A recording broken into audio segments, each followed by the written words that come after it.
اعوذ باللہ من الشیطان الرجیم بسم اللہ الرحمن الرحیم۔ پیارے دوستو، آج ہم بات کریں گے فکر، تفکر اور مراقبہ، تین چیزوں پہ ہم بات کریں گے۔ قرآن مجید میں ارشاد باری تعالیٰ ہے، کیا انہوں نے اپنے اندر فکر نہیں کیا کہ اللہ تعالیٰ نے آسمانوں اور زمین کو پیدا فرمایا اور جو کچھ ان میں ہے حق کے ساتھ اور مقررہ وقت تک؟ بے شک اکثر لوگ لقائے الہی اور دیدار الہی کو جھٹلاتے ہیں۔ سورۃ روم آیت نمبر 8 ہے۔ اس آیات مبارکہ میں اللہ تعالیٰ نے دعوت غور و فکر دی ہے کہ اپنے اندر تفکر اور غور و فکر کرو، اور آسمانوں اور زمین میں اور ان کے اندر جو کچھ پیدا فرمایا گیا ہے یہ حق ہے، مقررہ مدت تک کے لیے ہے۔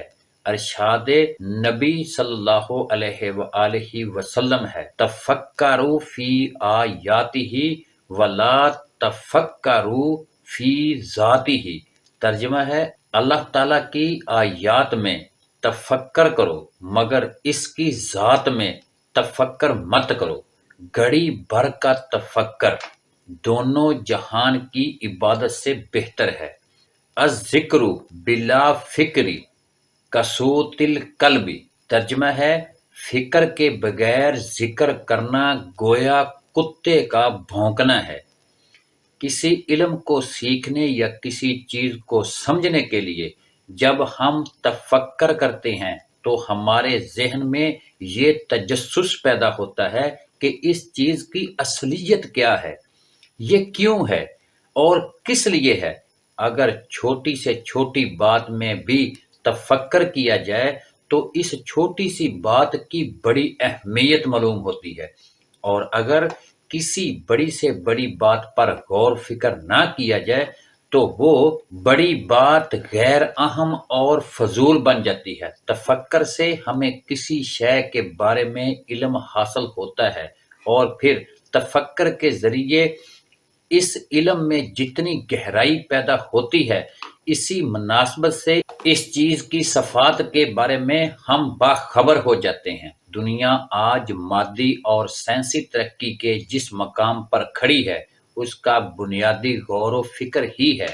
ہر ایجادات اور دریافت کے پیچھے کسی سائنس دان، فلسفی یا مفکر کا غور و فکر اور تفکر موجود ہے۔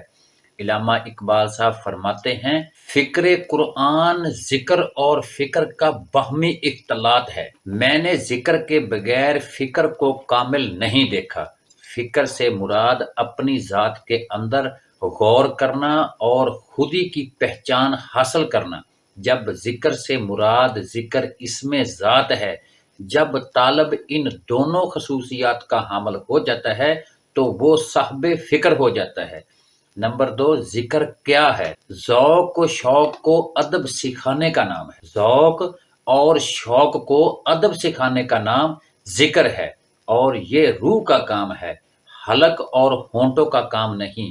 یعنی اقبال رحمت اللہ علیہ کے نزدیک ذکر وہ نہیں جو ہونٹوں یا زبان سے کیا جاتا ہے، بلکہ ذکر سے مراد وہ ذکر ہے جو روح سے کیا جاتا ہے، یعنی ذکر اسم ذات۔ ذکر اسم ذات سے سینے کو جلا دینے والے عشق کے شعلے اٹھتے ہیں، اور یہ ابھی تک تیرے مزاج سے موافقت نہیں رکھتے۔ گویا ذکر اللہ سے پیدا ہونے والی عشق کی آگ ما سوائے اللہ کو جلا ڈالتی ہے۔ سرکار فرماتے ہیں، کسی علم یا چیز کو سمجھنے کے لیے جب ہم سوچ بچار کرتے ہیں تو اسے فکر، تفکر یا غور و فکر کے نام سے موسوم کیا جاتا ہے۔ دنیا آج مادی اور سائنسی ترقی کے جس مقام پر کھڑی ہے، اس کی بنیاد سائنس دانوں کی مادیت میں غور و فکر ہی ہے۔ ہر ایجادات اور دریافت کے پیچھے غور و فکر اور تفکر ہے۔ اسی طرح اللہ تعالیٰ انسان کو اپنی ذات کے اندر فکر کرنے کی دعوت دیتا ہے۔ فرمان حق تعالیٰ ہے، اللہ تعالیٰ فرماتا ہے، اولم یتفکروا فی انفسکم۔ ترجمہ، کیا وہ اپنے اندر فکر نہیں کرتے؟ انسان جب اپنے اندر فکر کرتا ہے تو اس راز تک پہنچ جاتا ہے جس کے بارے میں حدیث قدسی ہے، الانسان سری وانا سرہ، ترجمہ انسان میرا راز ہے اور میں انسان کا راز ہوں۔ جب انسان اس راز سے آگاہ ہو جاتا ہے تو اللہ تعالیٰ اسے اپنے محرم راز بنا لیتا ہے۔ اس لیے فقرائے من میں ڈوبنے، تن کے ہجرے میں جھانکنے اور اپنے اندر داخل ہونے کی تلقین کرتے رہتے ہیں۔ یاد رہے کہ مراقبہ بھی فکر اور تفکر ہی کا نام ہے۔ ابتدائی مراقبہ یہ ہے کہ آنکھیں بند کر کے ذہن کو اسم اللہ ذات پر یکسوئی کیا جاتا ہے، اور عارفین کا مراقبہ یہ ہے کہ کھلی آنکھوں سے ہر چیز کا نظارہ کرتے ہیں، جیسا کہ حضرت بایزید بستانی رحمۃ اللہ علیہ کا فرمان ہے، میں 40 سال تک اللہ تعالیٰ سے محو کلام رہا، لوگ یہ سمجھتے رہے کہ میں ان سے باتیں کر رہا ہوں۔ حضرت سخی سلطان باہو رحمۃ اللہ علیہ نے اپنی تصنیفات میں غور و فکر کے بارے میں بہت سی اصطلاحیں استعمال فرمائی ہیں، اور ان کا منشا مندرجہ ذیل قرآنی آیات کے مطابق تفکر ہی ہے۔ مثلا نمبر 1 مراقبہ، نمبر 2 فکر یا تفکر۔ مراقبہ اور تفکر میں فرق کیا ہے؟ اب ہم اس میں دونوں میں فرق معلوم کریں گے۔ مراقبہ تفکر ہی کی ایک قسم ہے، لیکن مراقبہ اور تفکر میں فرق صرف یہ ہے کہ مراقبہ کے لیے خلوت کا ہونا، آنکھیں بند کر کے قلب کو ایک نقطہ پر یکسوئی کرنا ضروری ہے۔ جب اس طریقہ سے تفکر پختہ ہو جاتا ہے تو وہ راز اللہ تعالیٰ اس پر عیاں کر دیتا ہے جس کے بارے میں تفکر کیا جا رہا ہوتا ہے۔ لیکن فکر یا تفکر کے لیے خلوت کا ہونا یا آنکھیں بند کرنا ضروری نہیں ہے۔ اس میں طالب ہر لمحہ، ہر آن تنہائی میں، ہجوم میں، دنیا کے معاملات کے وقت ایک ہی بات کا غور و فکر یا سوچ بچار کر رہا ہوتا ہے، اور آہستہ آہستہ اللہ تعالیٰ اس پر وہ راز عیاں کرتا چلا جاتا ہے جس کے بارے میں وہ تفکر کرتا رہتا ہے، یعنی کھلی آنکھوں سے ہر شے کو دیکھتا ہے اور اللہ تعالیٰ کے رازوں سے آگاہ ہوتا ہے۔ یہ مراقبہ سے اعلیٰ مراتبہ ہے۔ آپ یوں کہہ سکتے ہیں کہ مراقبہ ابتدا ہے اور تفکر انتہا ہے۔ مراقبہ یا تفکر اصل اس تفکر کا نام ہے جس سے انسان اس علم کو حاصل کرتا ہے جو اس کی روح کا علم ہے۔ یہ علم حاصل ہونے کے بعد انسان اپنی روح سے وقوف حاصل کر لیتا ہے۔ فکر کا راستہ تفکر ہی کا راستہ ہے، تفکر سے ہی اس راہ کے راز کھلے چلے جاتے ہیں۔ اسی لیے طالب مولا ہر لمحہ تفکر میں گم رہتا ہے اور ہر لمحہ نئی منزل تفکر کے ذریعے حاصل کرتا رہتا ہے۔ مراقبہ، اب ہم مراقبے پہ بات کریں گے۔ مراقبہ میں استغراق یا غیب کی کیفیت بظاہر خواب سے ملتی جلتی ہے۔ یہ عام طور پر احوال بھی یکساں ہوتے ہیں، البتہ خواب میں دل کی نگہبانی اور حفاظت میں اس قدر احتیاط نہیں رہتی، اس لیے مراقبہ خواب سے زیادہ قوی اور کہیں زیادہ غالب ہوتا ہے۔ سرکار فرماتے ہیں، خواب اور مراقبہ کی کیفیت ایک جیسی ہوتی ہے، بلکہ مراقبہ خواب سے زیادہ گہرا ہوتا ہے کہ صاحب خواب کو شور و غوغا سے بیدار ہو جاتا ہے، لیکن جس پر مراقبہ غالب آ جاتا ہے وہ نور وحدانیت ذات کے مشاہدہ میں غرق ہو کر اس حالت میں پہنچ جاتا ہے کہ اگر کوئی تن سے اس کا سر بھی اڑا دے تو اسے خبر نہیں ہوتی۔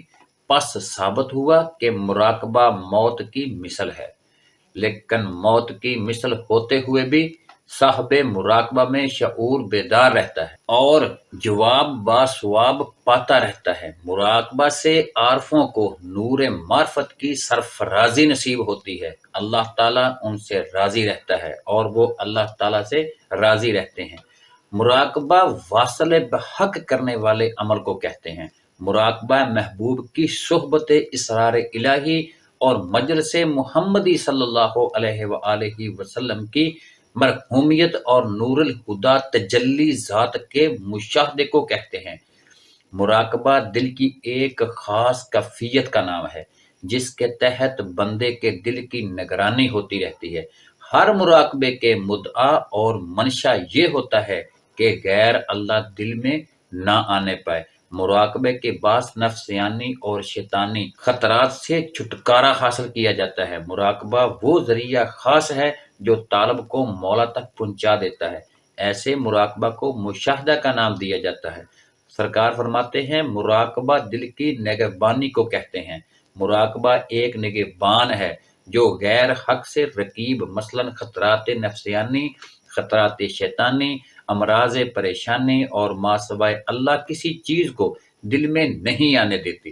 مراقبہ میں انسان پر روحانی اسرار منکشف ہوتے ہیں۔ صاحب مراقبہ اللہ کے نور کا مشاہدہ کرتا ہے، دیدار الہی نصیب ہوتا ہے، پھر وہ ایک لمحہ بھی تجلیات ذات کے مشاہدہ اور دیدار سے نہیں رکتا۔ خواہ ظاہر میں لوگوں سے بات چیت ہی کیوں نہ کر رہا ہو اور دنیاوی زندگی میں مصروف کیوں نہ رہتا ہو، اسے باطن میں ہمیشہ دائم حضوری حاصل ہوتی ہے۔ آپ سرکار فرماتے ہیں مراقبہ خدا کی محبت کا نام ہے اور یہ مقام حی القیوم لا زوال میں استغراق کا رہنما ہے۔ اس کے ذریعے مقام موتو قبل ان تموتو، موت سے قبل مر جانا حاصل ہوتا ہے۔ مراقبہ سے آدمی صاحب مشاہدہ، حضور حال احوال اور سر اسرار کی سیر سے واقف ہوتا ہے اور مجلس محمد صلی اللہ علیہ وآلہ وسلم کی حضوری سے مشرف ہوتا ہے۔ حضور فرماتے ہیں مراقبہ کا طریقہ یہ ہے کہ آنکھیں بند کر کے ذکر اور فکر میں مصروف ہو جاتے ہیں۔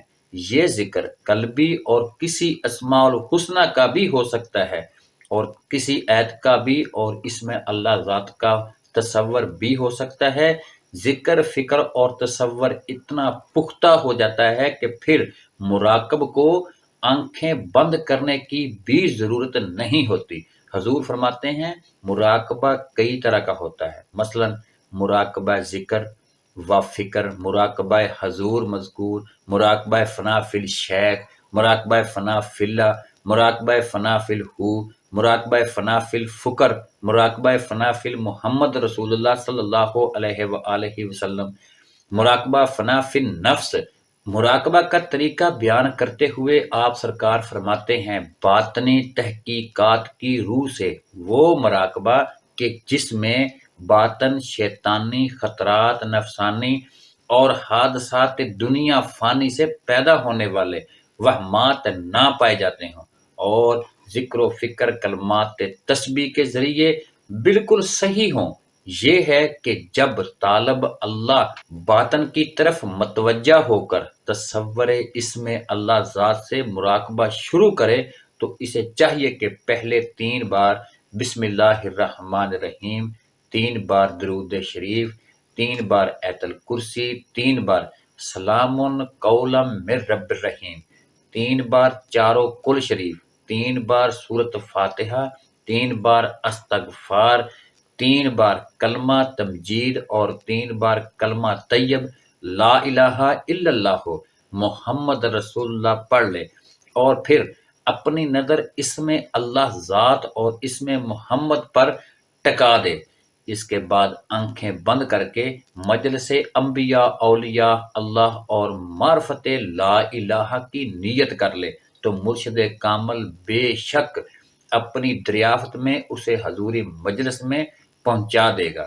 سرکار نے 3 منازل بیان کی ہیں۔ پہلا مراقبہ مبتدی جس میں استغراق حاصل ہوتا ہے اور طالب روشن ضمیر ہو جاتا ہے۔ دوسرا مراقبہ متوسط جس میں استغراق اس حد تک پہنچ جاتا ہے کہ طالب ظاہر کے عوام سے باطن بے خبر ہو جاتا ہے۔ اور تیسرا مراقبہ منتہا جس میں نور وحدانیت ذات کا مشاہدہ میں غرق ہو جاتا ہے۔ جب کوئی علم مراقبہ کا مطالبہ شروع کرتا ہے تو سب سے پہلے اس کے دل میں محبت پیدا ہوتی ہے جس سے 7 مجالس کی حضوری کھلتی ہے اور وہ آدم علیہ السلام سے لے کر خاتم الانبیاء حضرت محمد صلی اللہ علیہ وآلہ وسلم تک تمام انبیاء اکرام کی ارواح کی زیارت کرتا ہے۔ بے شک یہ علم مراقبہ کا ابتدائی سبق ہے، اس میں اللہ ذات کا مراقبہ صاحب مراقبہ کو لاہوت لا مکان میں پہنچا کر مشاہدہ حضوری کرواتا ہے۔ مراقبے کی قدر و قیمت وہ نادان اہل و ذکر فکر نہیں جانتا جو جن سے دم کر کے حیوانوں کی طرف پریشان رہتا ہے۔ مراقبہ تو موت جیسی کیفیت ہے، جو کوئی اس میں اللہ ذات کی توجہ و تصور سے مراقبہ اختیار کرتا ہے، اس پر احوال موت و جان کنی کا مشاہدہ و معاملہ کھل جاتا ہے، اور وہ حقیقت قبر، سوالات منکر نکیر اور حساب گانے قیامت کو دیکھ لیتا ہے، اور پل صلات سے گزر کر بہشت میں داخل ہو جاتا ہے، جہاں وہ تماشائے حور و قصور اور انوار دیدار پروردگار میں مشرف ہوتا ہے۔ یہ ہے مرتبہ صاحب حق الیقین اور صاحب وصال اہل مراقبہ کا۔ راہ سلوک میں جب طالب مختلف منازل طے کرتا ہے تو اسے اپنی ہر منزل اور راہ پر اسی منزل کے مناسبت سے مشاہدات حاصل ہوتے ہیں، جیسا کہ آپ سرکار فرماتے ہیں، 4 منازل پر 4 قسم کا مراقبہ ہوتا ہے۔ نمبر 1، شریعت عطایت عبودیت کا مراقبہ ناسوت کا مشاہدہ ہے۔ اس مراقبہ میں طالب جو کچھ دیکھتا ہے ناسوت کو دیکھتا ہے، دنیا کو دیکھتا ہے۔ نمبر 2، دوسرا مراقبہ مقام ملکوت میں صاحب ورد و وظائف کا مراقبہ ہے، جس میں صاحب مراقبہ کو فرشتوں کی سی پاکی تن حاصل ہوتی ہے اور وہ ملکی صفات سے متصف ہو جاتا ہے۔ اس مراقبہ میں وہ جو کچھ دیکھتا باتا ہے عالم ملکوت کو دیکھتا ہے، اور عالم ملکوت کو وہ اس لیے دیکھتا ہے کہ وہ فرشتوں کی سی صفات کا حامل ہوتا ہے۔ نمبر 3، تیسرا مراقبہ اہل جبروت کا ہے۔ مراقبہ ہے جس میں اہل اللہ ذکر اللہ کے ذریعے جو کچھ دیکھتا ہے مقام جبروت میں دیکھتا ہے، جبرائیل علیہ السلام کو دیکھتا ہے۔ نمبر 4، چوتھا مراقبہ عالم لاہوت کا مراقبہ ہے، جس میں اہل معرفت جو کچھ دیکھتا ہے عالم لاہوت میں دیکھتا ہے۔ ان 4 مقامات کے مراقبوں کے علاوہ 5واں مراقبہ بھی ہے، جو مقام ربوبیت میں غرق فنا فی اللہ حضور کا مراقبہ ہے۔ مقام ربوبیت کے اس مراقبہ میں انسان جو کچھ بھی دیکھتا ہے سوائے ربوبیت توحید کے اور کچھ نہیں دیکھتا۔ اس مقام پر اللہ تعالیٰ کے فرمان کل یوم ہوا فی شان، ہر روز اللہ تعالیٰ کی ایک نئی شان ہوتی ہے، کے مطابق طالب اللہ کو ہر روز ایک نئی شان حاصل ہو جاتی ہے۔ آپ مزید ارشاد فرماتے ہیں، جو شخص مراقبہ کرتا ہے اور اس میں غرق فنا ہو کر ایسا بے خود ہو جاتا ہے کہ اسے اپنے آپ کی بھی خبر نہیں رہتی، اور پھر پلک جھپکنے کی دیر میں مراقبہ سے نکل کر سب دیکھا بالا بھلا دیتا ہے، تو معلوم ہوا کہ اس نے منجانب الوحیت عین ذات کو دیکھا ہے۔